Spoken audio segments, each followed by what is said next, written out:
All right, so let's talk about the osmolarity of the extracellular fluid.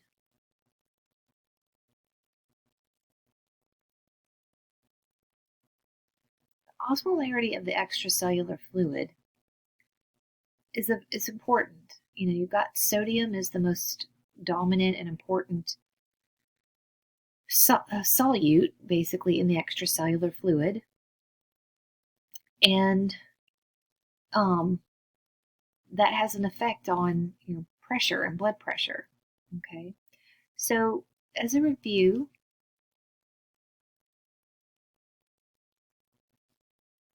osmolarity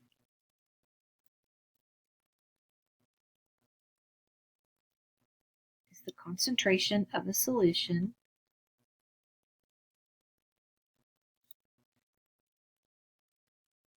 expressed in milliosmoles per liter. And the hypothalamus keeps an eye on this.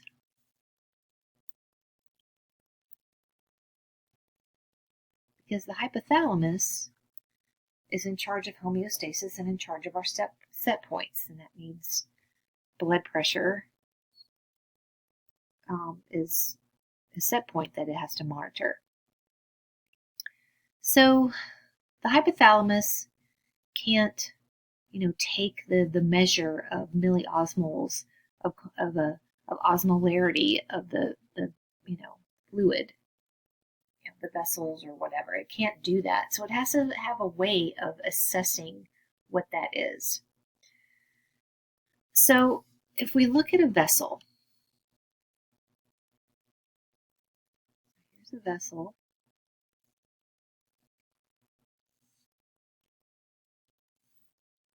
And let's do the same vessel here. So we're going to look at these two vessels. They're the same vessel, but we're going to look at them in two different situations. Okay? So in the first vessel, at this moment, the vessel is at 270 milliosmoles. All right. Ideal is about 280. Okay, so and we kind of said that about, we rounded it up when we were looking at the nephron to 300, but it's really about 280. So we'll say that this one is 270. And this moment, then it is 310 milliosmoles. Okay, so we're looking at the condition of it at 270 and the condition of it at 310. So when the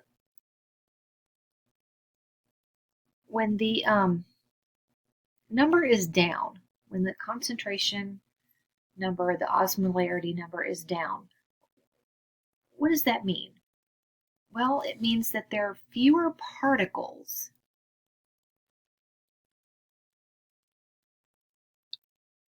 and more volume. So there's fewer particles in the solution and more volume of fluid in the solution. Okay.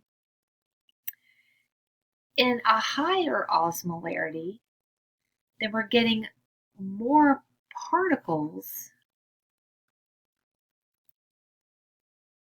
and less volume, less fluid. So this one is less concentrated with particles, and this is more concentrated with particles. Okay? So on a vessel, there are certain receptors that are there.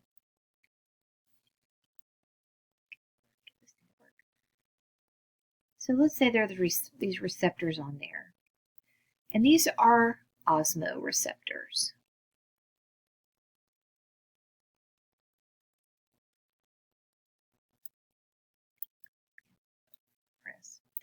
So Osmo receptors. And these Osmo receptors are actually mechanoreceptors.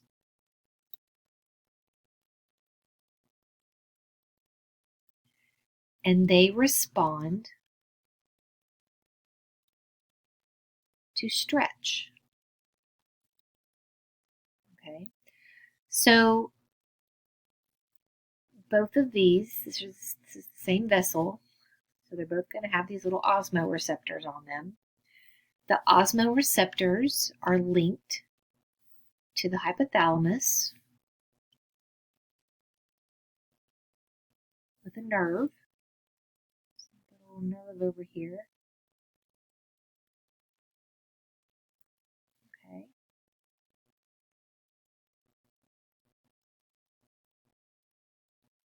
All right. So in this first situation where the osmolarity is 270, what's happening in the vessel? Well, we've got increased volume. So that means we've got increased pressure. So we've got stretch on the walls of the vessel. Okay? So if there's stretch and it's feeling stretch, is there going to be a message sent back to the hypothalamus? Is it going to send an action potential back to the hypothalamus? No, it is not. There's no action potential here because it's feeling stretch. Pressure is good. Okay? But in this scenario, when it's 310, we have less volume here. So that means there's going to be way less stretch. It's not really going to feel stretch. So these Osmo receptors are going to send an action potential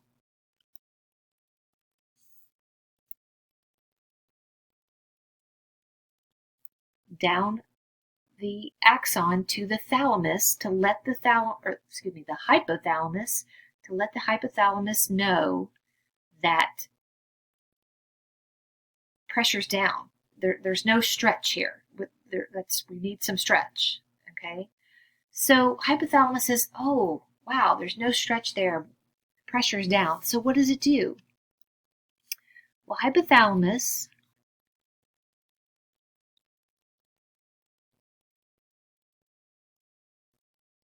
when it knows no stretch, it sends out something to help out, something to change that, right? So what it does is it alerts posterior pituitary to send out antidiuretic hormone. So antidiuretic hormone, also called vasopressin. Okay, so where does vasopressin go? Where does ADH go? What's its target? Target is the kidney. Okay, so target is the kidney. So now we need to figure out what happens in the kidney from ADH that will help bring up blood pressure and bring up osmolarity, or bring down osmolarity. Okay, so that things aren't quite so concentrated and there's more fluid there.